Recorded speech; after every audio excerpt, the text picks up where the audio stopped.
Eliminate poverty in severely impoverished areas. June 23rd, 2017. Part of the speech at a seminar on eliminating poverty in severely impoverished areas. To make faster progress in eliminating poverty in severely impoverished areas, we should follow the overall plan of the CPC Central Committee and implement the targeted poverty reduction and elimination strategy. We will continue the working mechanism whereby the central leadership makes overall plans, provincial authorities take overall responsibility, and municipal and county authorities take charge of implementation. Top leaders of the party and government at each level should be responsible for the work of poverty alleviation under their jurisdiction. Special projects, corporate support, and social assistance should be integrated to form a joint effort in overcoming bottleneck problems, implementing major programs, taking specific measures for individual villages and rural households, and making breakthroughs in areas of weakness.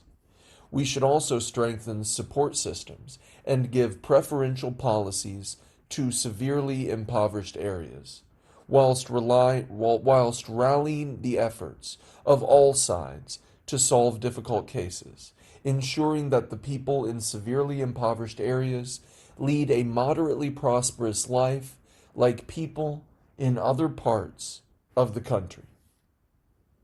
Firstly, set reasonable goals for poverty elimination. The CPC Central Committee has drawn up a plan for poverty elimination.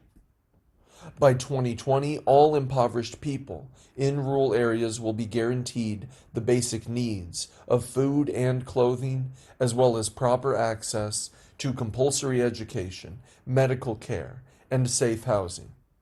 The rate of increase per capita disposable income in poverty-stricken areas will be higher than the national average. Indicators of the main areas of basic public services will be close to national average. All rural population below the current poverty line and all impoverished counties will shake off poverty, so that regional poverty as a whole, including severely impoverished areas, will be a thing of the past. Nevertheless, we should be realistic. By 2020, in terms of development, areas of extreme poverty will not be able to catch up with developed areas. However, these are the goals that we are striving to reach. We must not set the bar too high to prevent impoverished areas from having overly high expectations. Secondly, increase input. Government investment should be the major input, playing a guiding and coordinating role in encouraging investment from other financial sources. Newly added funds for poverty elimination projects should be mostly directed at severely impoverished areas. New poverty elimination projects should be placed in these areas, and new measures should be mainly applied thereto. Governments at all levels should first arrange projects designed to benefit local residents in these areas, and newly assigned funds for agricultural development should be used for poverty elimination programs. Government financial departments at all levels should expand their scale of payments to and increase investment in severely impoverished areas. The capital market should make it possible for more enterprises in these areas to go public, and insurance companies should also lower premiums for these areas. We should increase the land assigned for construction to support the development of severely impoverished areas. When allocating newly increased construction land use quotas, priority should be given to these areas. Besides, we should allow land quotas for urban construction to be used in a flexible way within provincial boundaries. These measures will be combined to form a joint force that supports poverty elimination in all severely impoverished areas. Thirdly, concentrate all our strength to fight poverty. Strength is weakened once divided. Footnote 1.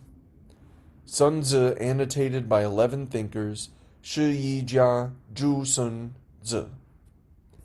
End of footnote 1. There are many different causes for extreme poverty in different places. We should proceed from the actual conditions in these areas and redouble our efforts as we do for many other major missions. Our next step is to address problems concerning public services, infrastructure facilities, and basic health care in all severely impoverished areas nationwide. After listening to the poverty elimination briefing at a meeting of the Standing Committee of the Political Bureau of the Central Committee in December last year, I made it clear that we should start a program of upgrading rundown and neglected villages, help develop their collective economies, improve infrastructure facilities, and remove the last major hurdle to implementing poverty elimination policies. As long as we concentrate our resources and find the right way, we will, for sure, be able to resolve these thorny issues. Therefore, we should relocate more impoverished people living under adverse natural conditions, create more jobs, such as forest rangers in areas that restrict or prohibit exploitation to preserve the fragile environment, provide more healthcare support, temporary assistance, and charity relief for people living in poverty caused by sickness, and guarantee Social Security assistance for families who are unable to escape poverty through business-driven poverty alleviation or employment assistance programs. Fourthly, targeted poverty alleviation is the major mission of regional development. Regional development is the basis as well as an important part of targeted poverty alleviation in severely impoverished areas. In contiguous poverty-stricken areas, our focus should be on problems relating to public services, infrastructure, and industrial development. We must be clear that these approaches aim to provide an environment conducive to poverty elimination. Our measures must be workable and help create a favorable environment for targeted poverty reduction.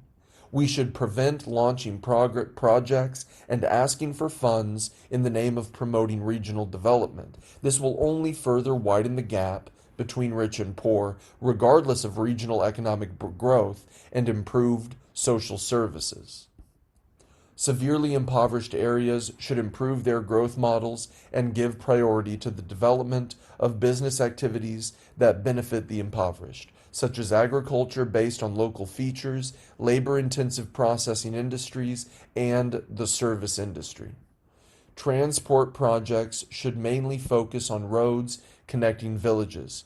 Water conservation projects should favor impoverished villages and small-scale agricultural production. Ecological preservation projects should employ more underprivileged people and benefit the poor. The new type rural cooperative medical care system and the serious illness insurance scheme should also widen its scope to benefit the impoverished. Fifthly, get all sectors to give more support to alleviate poverty. The Eastern Region and Central organizations should increase their support for severely impoverished areas and take more initiative concerning one-to-one assistance. Eastern areas which have paired up with areas in the West in cooperative programs and central organizations which have designated targets of assistance should provide more funds, projects, and personnel to areas of extreme poverty. Such projects as the Joining Hands to Get Prosperous Action, initiated by developed counties in the East to help impoverished counties in the West, and the program of 10,000 enterprises helping 10,000 villages, initiated by private enterprises, should all be more targeted to areas of extreme poverty. The Office of Poverty Alleviation and Development of the State Council should help coordinate these efforts. We should also solicit extensive non-governmental strength to combat poverty in severely impoverished areas and resolve poor people's difficulties in production and daily life. We should seek public donations for poverty-stricken areas and people, and publicize typical cases of contributions aiding poverty relief to create a positive atmosphere of fighting poverty. Sixthly, motivate the impoverished to eliminate poverty. I have often said that to alleviate poverty, we must first help the poor to acquire knowledge, and we must arouse their aspirations. Both the desire to learn and the aspiration to change are driven by the inner self. When I worked in Ningda, Fujian province, I told the locals a folktale titled "A Weak Bird Takes Flight Early." My intention was to explain to them that the area and the people should do two things. First, take wing, and then leave the nest. If you have no desire to make an effort, but rely solely on external aid, you will remain poor forever. Now, in certain places, village officials are really busy, whereas farmers remain indifferent. The poor do nothing but wait, relying on and asking for poverty relief. This tendency has been caricatured in such terms as idle men lean against the wall, enjoying the sunshine and waiting for others to bring them a moderately prosperous society. We must arouse their enthusiasm and let their creative ability play its role. We should train them to develop skills so that they can find jobs or go into business. It is important to stimulate their desire to lift themselves out of poverty and work hard for a better life. What we must develop is their capacity for self-development. We should motivate people in severely impoverished areas to follow the Chinese tradition of working hard and living thriftily. We should promote filial piety and family harmony, encourage people to take on family responsibilities, cultivate fine family traditions, and take care of the elderly. A healthy, enterprising nation should encourage its people to work hard, get employed, provide for their family on their own, serve the public, and contribute to the country. We should change our approach in poverty reduction from simply handing out funds and goods, and even cattle and sheep, to giving rewards and subsidies for more work and work relief. We must not offer profuse promises and do everything for them. Instead, we should encourage them to lift themselves out of poverty through their own hard work. Seventhly, improve organization and leadership. When fighting poverty in severely impoverished areas, we must stress actual results. Poverty relief personnel must be put in place. Responsibilities must be defined, and results must be achieved. To eliminate extreme poverty, we must strengthen organization and leadership. The Central Committee has called on all party members to enhance the four consciousnesses. Footnote 2. This refers to enhancing political integrity, developing a better understanding of the general picture, following the core leadership of the CPC Central Committee, and acting consistently with Central Committee policy. End of footnote 2. This is not a slogan or empty talk, but rather something we must apply in practice. All party committees and governments must implement the Central Committee's policies and plans for combating poverty. Party committees and governments in severely impoverished areas must make poverty elimination their top priority during the 13th five-year plan period. 2016 to 2020, as well as the most important project for improving the people's well-being. They should focus on poverty elimination in their overall social and economic development. County party committees should be the headquarters of the poverty elimination campaign.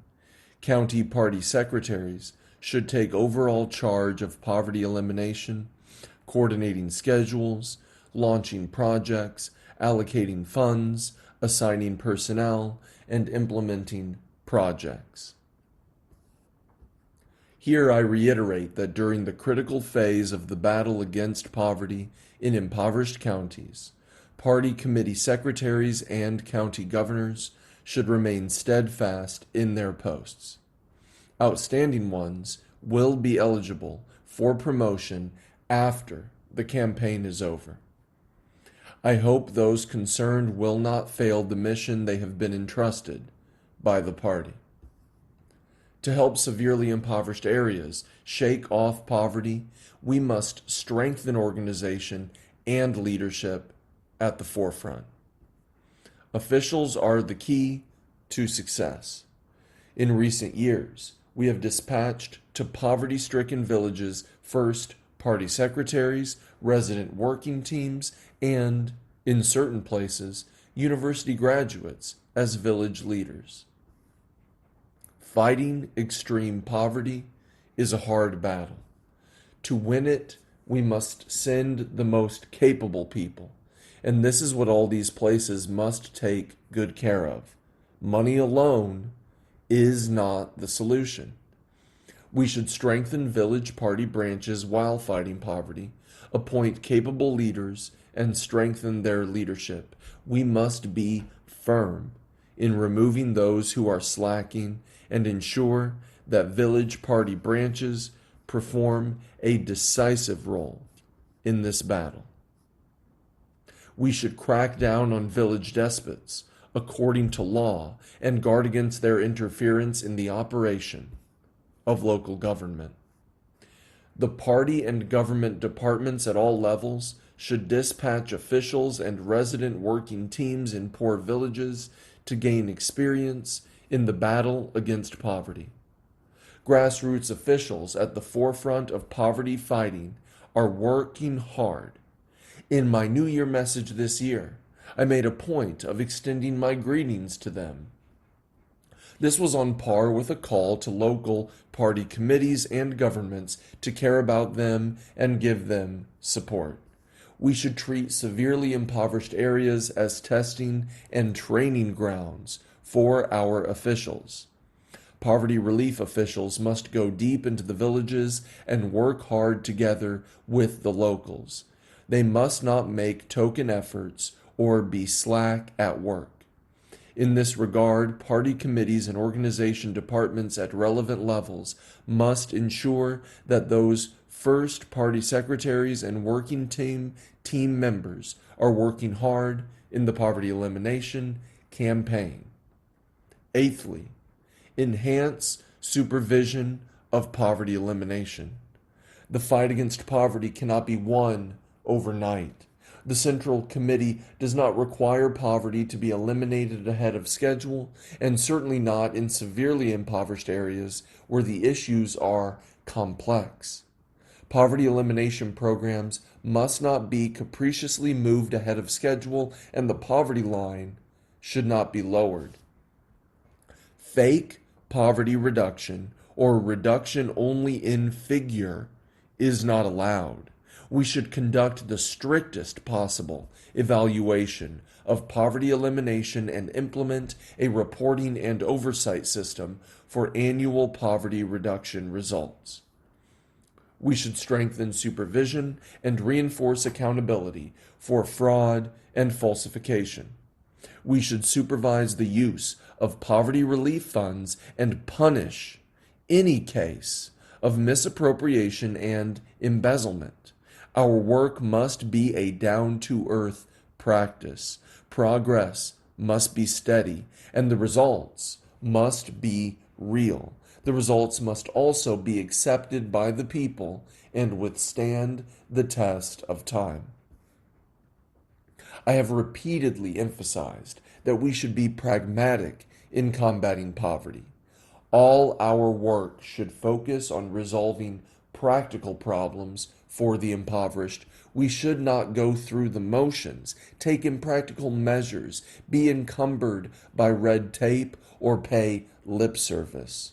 For some time now, it has been reported that in order to identify the poor and implement targeted measures for poverty alleviation, some areas have issued reams of forms. Grassroots officials are so swamped by these forms that they have no time to actually visit rural households to go fact-finding, and the impoverished people cannot make head nor tail of the complex forms with so many sections to fill in, which, worse still, are full of incomprehensible terminology. Such practices must be corrected. To take targeted measures to identify and reduce poverty, we should set reasonable goals, adopt sound approaches, and improve efficiency. We should collect information from all sources, establish a database, and share the data. All provinces and equivalent administrative units should follow the instructions of the Central Committee to focus on problems, analyze their causes, and find solutions. We must enhance our support in areas where poverty alleviation is weak or input is insufficient. If our approaches do not work well, we must immediately study the problems and work out appropriate methods in accordance with the requirements of targeted poverty alleviation and ensure that poverty is in severely impoverished areas is eliminated by 2020.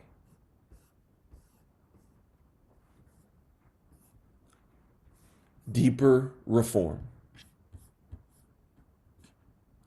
Make solid efforts to advance reform. August 19th, 2014. Main points of the speech at the fourth meeting of the leading group for further reform under the CPC Central Committee. This is the first year to implement the decision to continue with all-round reform made at the third plenary session of the 18th CPC Central Committee. We should make solid efforts to advance reform and pave the way for further progress in the years to come. All provincial authorities and central departments should conduct reform in a down-to-earth manner.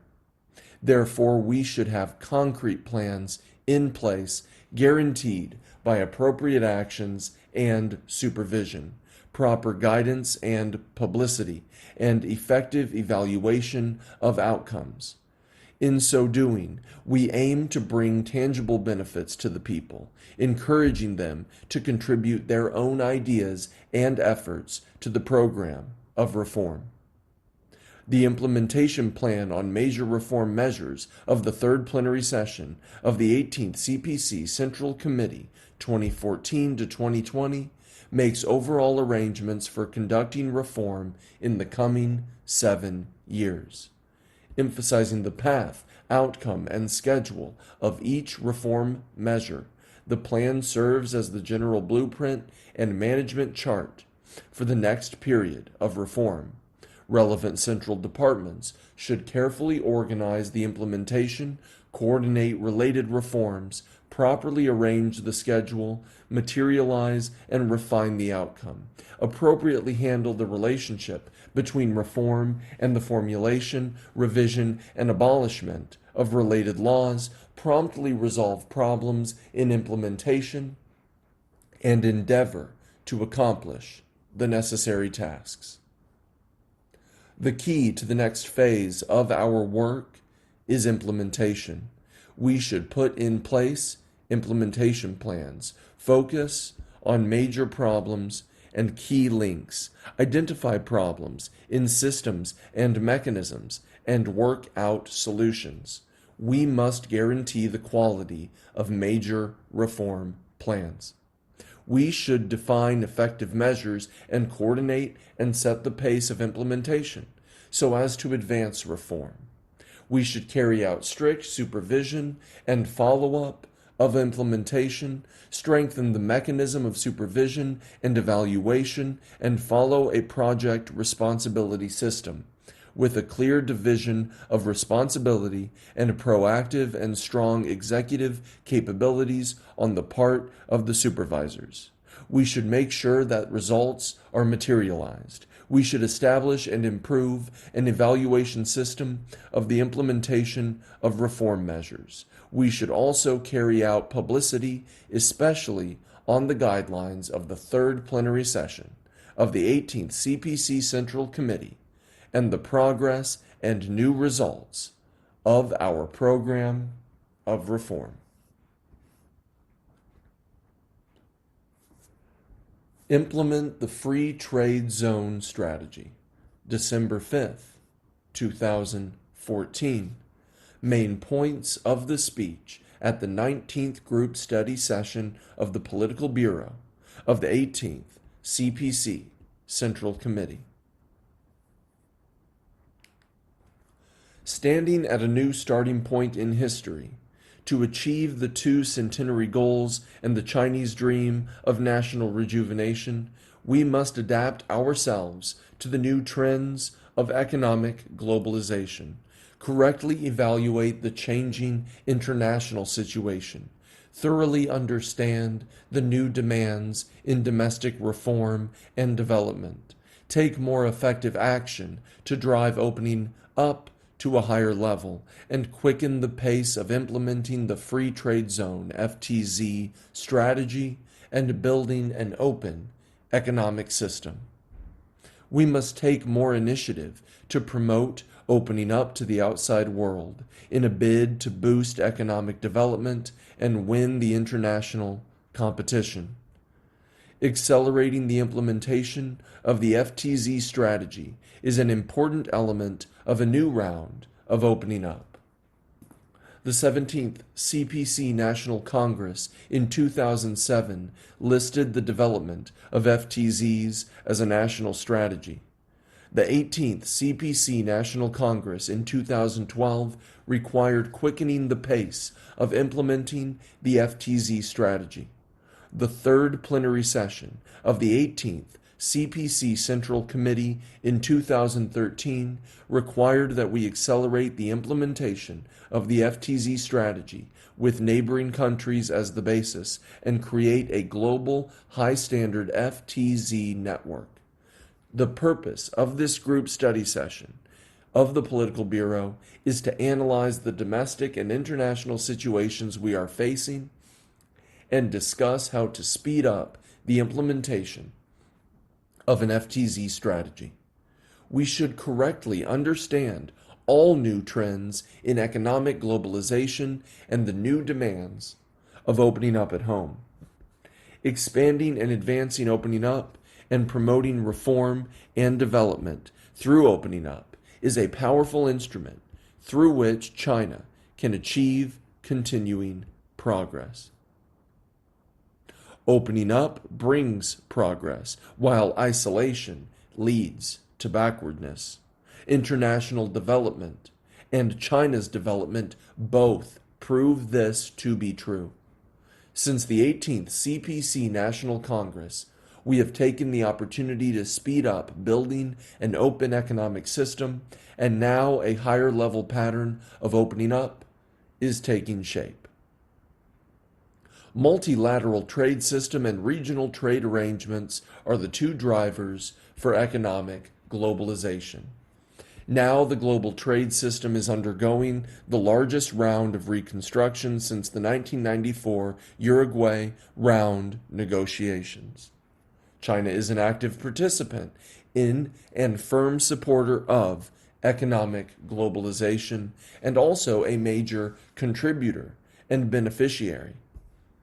As China's economic development has entered a new normal, in order to address the difficulties and challenges in social and economic development, We should open wider to the outside world. As a Chinese saying goes, opportunities are rare and hard to grasp, and easy to lose. Footnote 1. Wei Shou, Book of Wei, Wei Shu, Wei Shou, 507 to 572, was a historian and writer during the Northern and Southern dynasties. End of footnote 1. We must size up the situation if we are to seize the critical opportunities offered by economic globalization. Accelerating the implementation of the FTZ strategy is an objective requirement for adapting to the new trends of economic globalization. It is the option we must choose if we are to achieve deeper reform and build an open economic system, and it is an important measure in addressing foreign relations and implementing foreign strategies. We should therefore move forward at a quicker pace and allow the FTZs to facilitate trade investments so as to expand international markets for Chinese enterprises and inject new energy into an open new space for China's economic development. They provide an important platform for China to participate in the formulation of international trade rules and to acquire the institutional power for global economic governance. Therefore, we should not be a bystander or follower, but a participant and leader. We should enhance our international competitiveness by developing FTZs, giving China a greater voice, and injecting more Chinese elements in the formulation of international rules, so as to protect and expand the interests of China's development. Accelerating the implementation of the FTZ strategy is a complicated project. We should enhance top-level design and overall planning for each individual step and the overall situation. Build a global FTZ network with neighboring countries as the basis and radiating out through the Belt and Road, and negotiate with the countries and regions involved in the Belt and Road Initiative on establishing FTZs, thereby ensuring closer cooperation, more effective communication, and a closer union of interests between China and the countries and regions involved in the Belt and Road Initiative. We should increase the number and improve the quality of FTZs, try out bold initiatives, and keep pace with the times. Open the service industry wider to the outside world and quicken negotiations in new fields. We should stay true to our principles, improve risk evaluation, and guard against risks. Promote pilot projects to confirm their worth, establish an integrative system to improve supervision, and build a safety network. We should continue to improve our own capability and do our own jobs well, accelerate market-oriented reforms, build a law-based business environment, quicken the pace of economic restructuring, promote industrial upgrading, encourage enterprises to expand business and become stronger, and improve our international competitiveness and the ability to withstand risks. We should establish fair, inclusive, and transparent market rules and improve the international competitiveness of our service industry. We should integrate the strategies of bringing in and going global, improve foreign investment systems and policies, tap the foreign investment potential of Chinese enterprises, and be courageous in and adept at allocating resources and expanding markets in a global context. We should accelerate the transition from a large to a major trading power, consolidate our traditional strengths in foreign trade, foster new competitive edges, expand the development space of foreign trade, and increase imports. We should build a strategic mentality and a global vision and review the development of China and the world from the height of integrating the overall situations at home and abroad, pushing forward, opening up.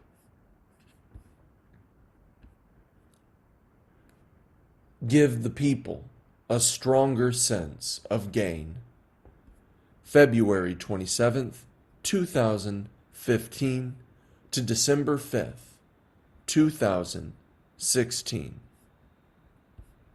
Main points of the speeches at the 10th, 11th, 23rd, and 30th meetings of the leading group for further reform under the CPC Central Committee. Section 1. We should coordinate all reform tasks, implement the reform measures approved at the third and fourth plenary sessions of the 18th CPC Central Committee, promote reform under the rule of law, and improve the rule of law in the process of reform. We should identify the key targets and hit them, and adopt a series of sound, practical, and effective measures that can withstand the test and are accepted by the people. We must handle well the relationship between the first kilometer and the last kilometer, the initiation and the implementation of reform, eliminate obstacles in between, prevent malfeasance, and publicize the highlights of reform plans, so as to give the people a stronger sense of gain. From the speech at the 10th meeting, February 27th, 2015. Section 2. We must proceed top-down from the strategy of the four-pronged strategy. Be highly aware of the key positions and important role of continuing reform. Be bold and resolute, and use the reform mindset to plan and promote our work, so as to constantly improve our capability of leading, planning, promoting, and implementing reform, and make sure that reform responds to public demand. From the speech at the 11th meeting, April 1st, 2015. Section 3. In advancing reform, we should strengthen impetus and seek greater social fairness and justice, promote supply-side structural reform with innovation in systems and mechanisms, and focus on the resolution of problems related to the systems and mechanisms that hinder economic and social development. We should reflect the people-oriented development idea at every link of economic and social development, grasp and promote in reform whatever the people care about and expect, and give the people a stronger sense of gain by implementing reform. From the speech at the 23rd meeting, April 18th, 2016. Section 4. To plan solid reform is significant to our work next year and in the future. We should summarize our experience, enhance our thinking, emphasize focal points, improve the overall efficiency of reform, expand the scope of benefits, give full play to the leading role of reform, and adopt reform measures that drive economic development, promote social fairness and justice, enhance people's sense of gain, and arouse the enthusiasm of officials and the people. From the speech at the 30th meeting, December 5th, 2016.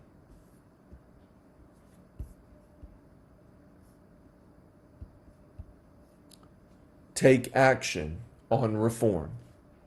May 5th, 2015 to August 29th, 2017. Main points of the speeches at the 12th, 14th, 21st, 28th, 32nd, 33rd, and 38th meetings of the leading group for further reform under the CPC Central Committee. Section 1.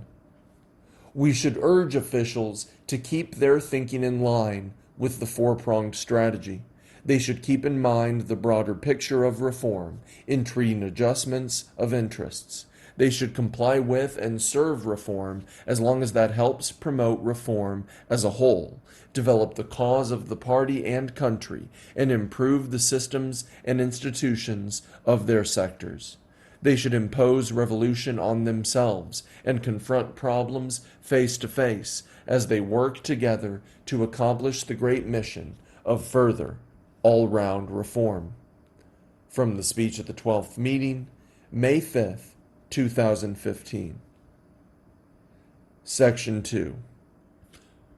Officials must be strict with themselves in self-cultivation, in the exercise of power, and in self-discipline, and act in good faith when performing official duties, taking initiatives, and interacting with others.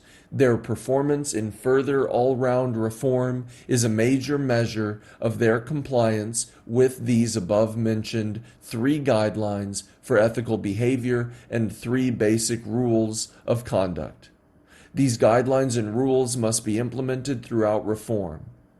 Party members and officials, especially those in leadership positions, must be urged to seek truth from facts and stay realistic and pragmatic. They must have a thorough, realistic understanding of reform and take a pragmatic approach to planning and implementation. They should both promote and take action on reform.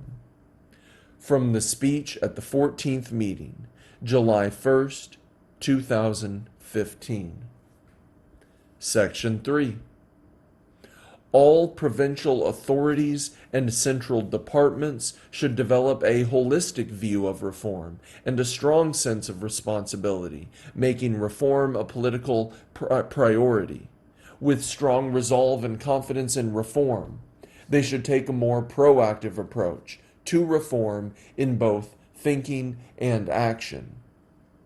Promote and take action on reform at the same time, and work tenaciously to implement reforms with targeted and persistent efforts till there are achievements. From the speech at the 21st meeting, February 23rd, 2016. Section 4. Being responsible for reform, central party and government departments are also important forces for carrying it out. They must implement the CPC Central Committee's policies, free their minds, release and develop productive forces, and liberate and tap the vitality of society. They should also strengthen their sense of responsibility, promote reform as a reform on themselves, gain a correct understanding of the broader picture, and implement reform measures. From the speech at the 28th meeting, October 11th, 2016. Section 5. Party and government officials are essential for promoting reform. They should prioritize reform initiatives, pioneer reform efforts, and take on the most painstaking and difficult reform tasks. They should play the key role in mapping out major reform plans, supervising major reform programs, coordinating key issues, and ensuring effective implementation of reform. From the speech at the 32nd meeting, February 6th, 2017. Section 6. Officials at all levels should plan and promote reform consciously. From an overall perspective, seek truth from facts, be pragmatic, make sure that we start well and end well, and work wholeheartedly to produce the best possible results. They should also keep to the right direction, be ready to take on responsibilities, be personally involved, and focus on implementation. From the speech at the 33rd meeting, March 24th, 2017. Section 7. Reform is part of our great struggle. To implement further all-round reform, we must strengthen CPC leadership, be problem-oriented, work hard to ensure implementation, and improve our understanding and application of the laws governing reform. We must continue to reform, plan, and implement it from an overall perspective, be strong, determined, and courageous, review the experience we have accumulated since the 18th National Congress, and make persistent efforts to carry through reform to the end. From the speech at the 38th meeting, August 29th, 2017.